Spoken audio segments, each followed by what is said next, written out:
Dear finance professionals and students, welcome to podcast of FCA Deepak Rao, a practicing chartered accountant.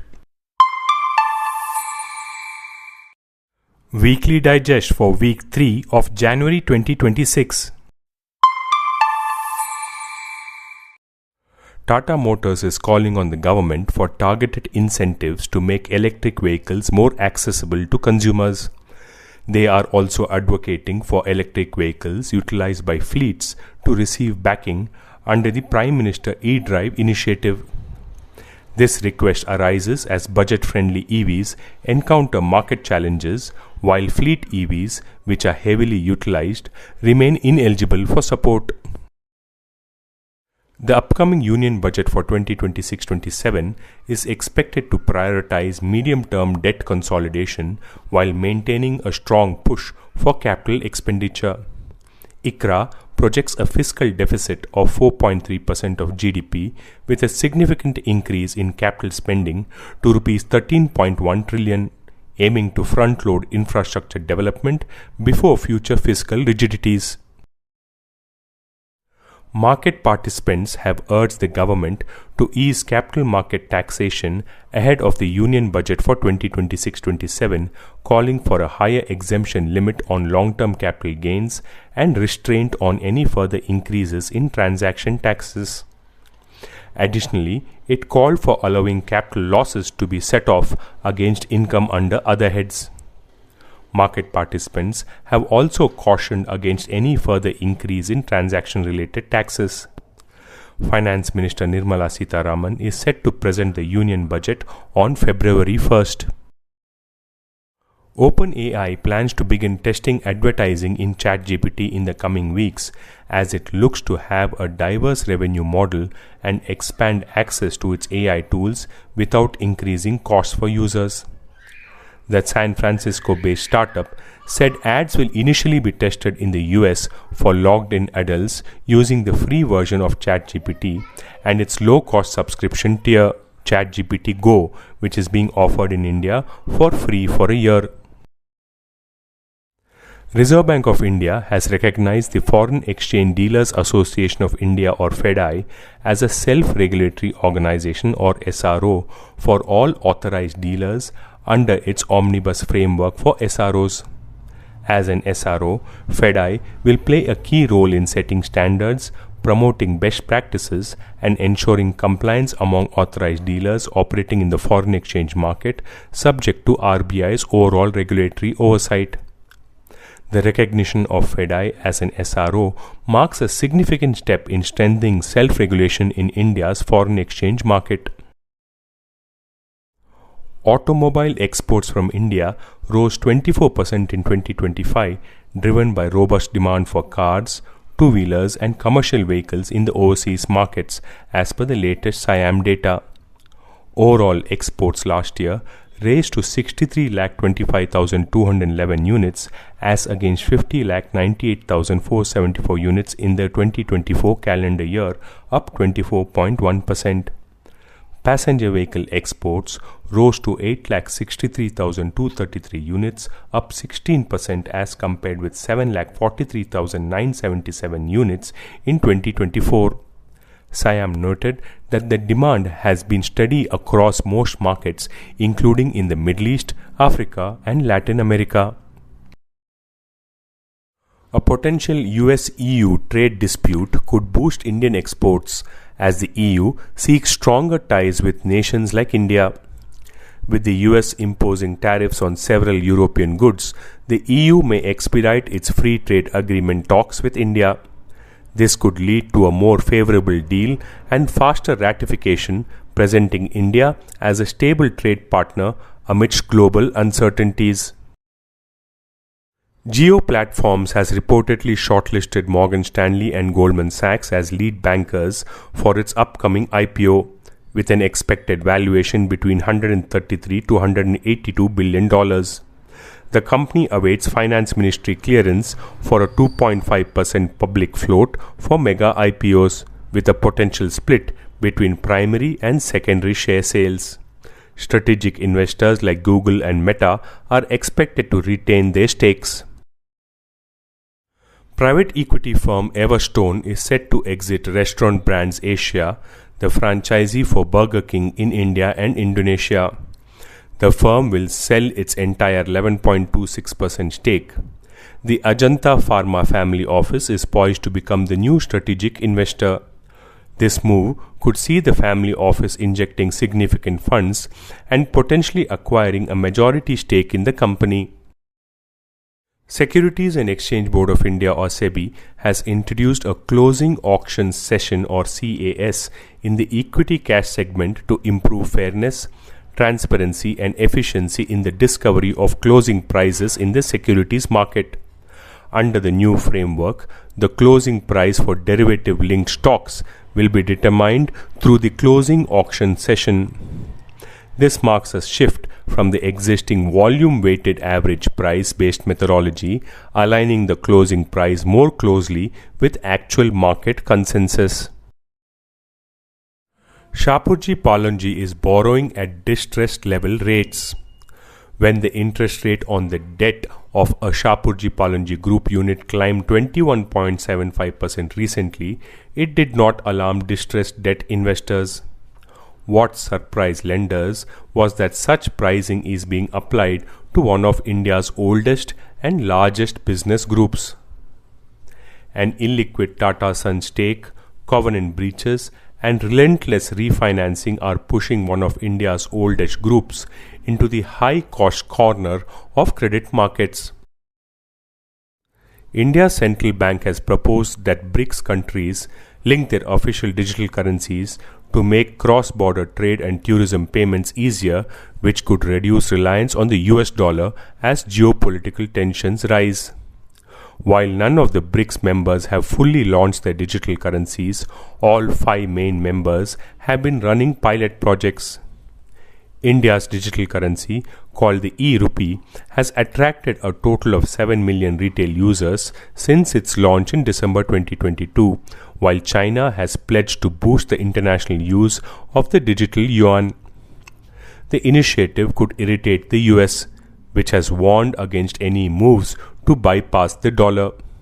US President Donald Trump has previously said the BRICS alliance is anti-American and he threatened to impose tariffs on its members.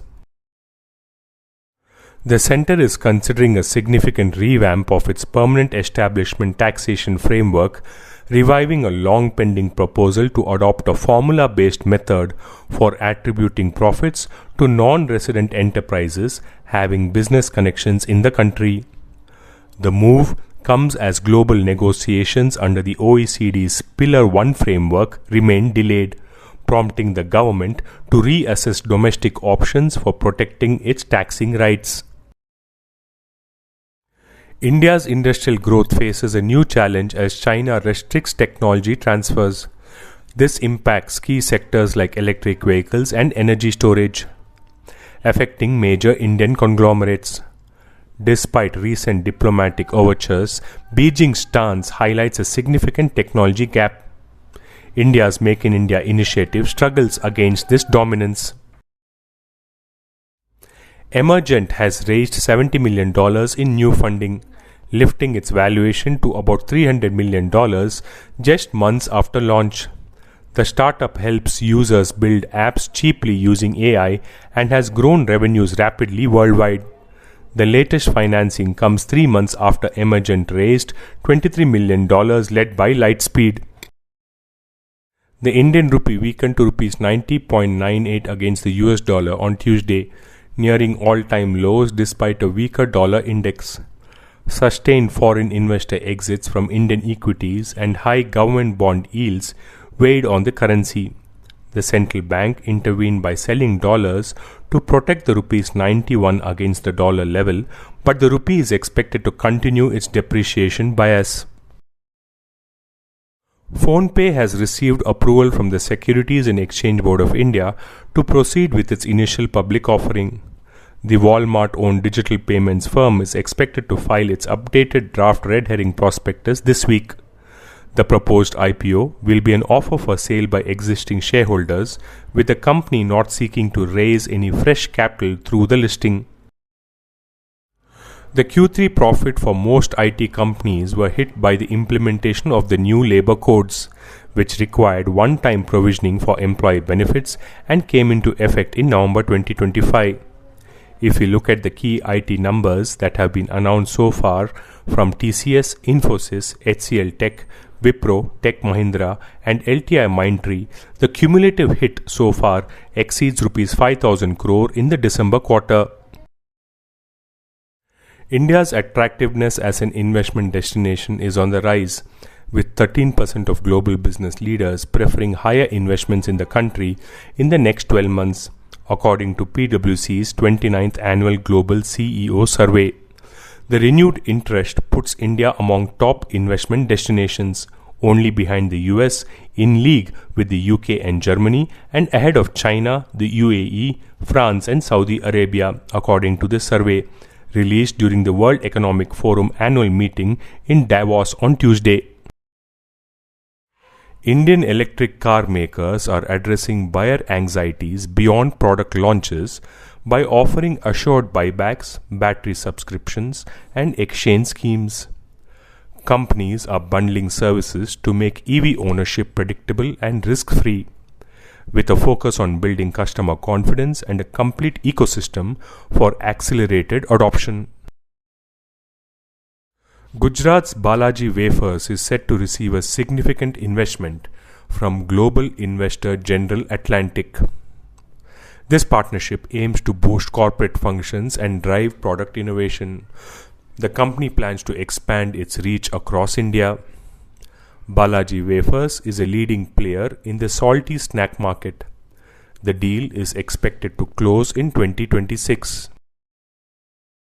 Senco Gold Limited has approved an investment of Rs 68 crore to acquire a 68% stake in August Jewellery Private Limited, the parent company of Melora. This strategic acquisition aims to bolster Senco Gold's digital and omni-channel presence, particularly targeting the youth jewelry segment. The investment will fund Melora's growth, expansion and debt repayment. Tata Play Binge is launching a new content category called Shorts. This features short vertical microdramas designed for mobile viewing. The move aims to attract viewers with evolving habits and address the ongoing decline in DTH subscribers. Shorts offers content from multiple creators and partners at no extra cost. This initiative reflects a broader industry trend towards short-form, mobile-first content. Ride-hailing giant Uber on Wednesday said it has made a Series A investment in Car Deco-backed Caram to help support its goal to double the size of Uber Black Fleet this year. Caram, a fleet management company, is one of Uber's existing partners. This investment is expected to help Caram expand its fleet and scale operations. Vedanta Limited has rolled out India's largest employee equity grant in the manufacturing sector, creating a cumulative wealth of nearly Rs 2,500 crore for its workforce through sustained employee stock option or ESOP allocations over the past 5 years. Under its latest initiative, ESOP 2025, the diversified metals to energy conglomerate extended stock options worth over Rs 500 crore to nearly 1,200 first-time recipients, including freshers, part of one of India's most extensive employee ownership programs. Maharashtra Chief Minister Devendra Fadnavis has announced the state's first innovation city, a large future-focused project planned near Mumbai, which aims to place Maharashtra at the center of global innovation ecosystems. The Innovation City will focus on high-performance computing and AI platforms, humanoids and AI-led automation, human-computer interface, algorithms, network security and cryptography, and next-generation renewable energy systems related to climate change. The project is positioned as a global hub that brings together research, startups, industry and education with the aim to bring solutions for the world. Amazon is planning a second round of job cuts next week as part of its broader goal of trimming some 30,000 corporate workers. The company in October cut some 14,000 white-collar jobs, about half of the 30,000 target. The full 30,000 jobs would represent a small portion of Amazon's 1.58 million employees, but nearly 10% of the firm's corporate workforce. The majority of Amazon's workers are in fulfillment centers and warehouses. Renew Energy Global has successfully raised $600 million through its first corporate dollar bond issuance from Gift City. The funds will primarily be used to repay existing debt, significantly reducing the company's interest costs. This strategic move by India's leading renewable energy firm underscores its focus on financial optimization. Tata Group will invest $11 billion to build an innovation city near Navi Mumbai International Airport. This project includes a data center. Maharashtra's Chief Minister Devendra Fadnavis announced the plan. International investors are showing strong interest. The initiative aims to make Mumbai a global innovation hub. Development is expected to begin in 6 to 8 months. Consumer lending platform Fibe has partnered with Flipkart to offer buy now pay later financing on the e-commerce marketplace. The Flipkart partnership marks Fibe's attempt to carve out a niche in consumer lending for e-commerce, a segment long dominated by banks through credit cards and larger non-bank lenders such as Bajaj Finance. Adar Poonawalla, owner of the vaccine manufacturer Serum Institute, announced on Thursday his intention to submit a strong and competitive bid for the Bengaluru-based Indian Premier League team Royal Challengers Bangalore or RCB. The billionaire has been assessing the deal and discussions have been ongoing. However, Poonawalla noted that the valuation expectations for RCB are quite high. Poonawalla is among the front-runners alongside other interested parties, including Zerodha's Nikhil Kamath, Manipal Group's Ranjan Pai, and the JSW and Adani Groups. TikTok has finally closed a deal allowing it to remain active in the United States one day before the deadline set by President Donald Trump. The new owners will include US private equity firm Silver Lake, Abu Dhabi-based artificial intelligence company MGX, and Larry Ellison's Oracle, each with a 15% stake in the joint venture company. The deal marks a major milestone after multiple efforts to ban TikTok over national security concerns in the past 5 years. US Treasury Secretary Scott Bessent indicated potential removal of 25% extra tariff on India if its Russian oil purchases continue to decline, calling the outcome a huge success. This comes as the US Congress debates a bill that could impose a 500% duty on countries buying Russian oil, while India maintains its focus on securing affordable energy for its citizens. Payments infrastructure provider JustPay has secured $50 million in a Series D follow-on investment from Westbridge Capital, valuing the company at $1.2 billion as it looks to expand its global footprint. The transaction comprises both primary and secondary investments, providing liquidity to early investors and employees holding stock options, the Bengaluru-based company said in a statement. This marks the second such liquidity event JustPay has enabled in the past year. The Securities and Exchange Board of India or SEBI has notified the SEBI Issue and Listing of Non-Convertible Securities Amendment Regulations 2026. A key change under the amendment is the formal definition of a retail individual investor. SEBI has defined a retail individual investor as an individual who applies or bids for debt securities up to Rs 2 lakh. This definition aligns the NCS framework with existing market practices and provides regulatory certainty for issuers and intermediaries. SEBI has clarified that any incentive offered under the amended regulations shall be available only to the initial allottee of the securities. Bharat Petroleum Corporation Limited or BPCL will purchase 12 million barrels of crude oil from Brazil's Petrobras in the fiscal year 2027 for $780 million. The volume is twice the size of BPCL's financial year 2026 contract. This reflects a deliberate move by the state-run refiner to partially replace Russian oil amid shifting global trade flows. PwC India launched an AI framework at Davos, saying artificial intelligence could add $550 billion to India's economy by 2035. The plan focuses on agriculture, education, energy, healthcare, and manufacturing to drive inclusive growth.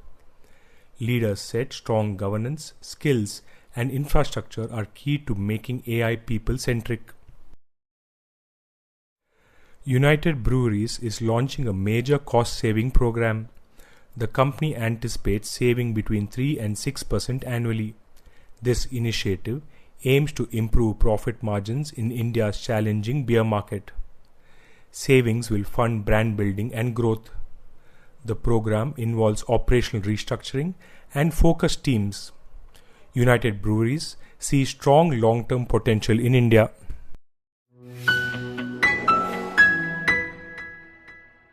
This podcast is sponsored by Sound of CA. We share because we care. Vande Mataram, Jai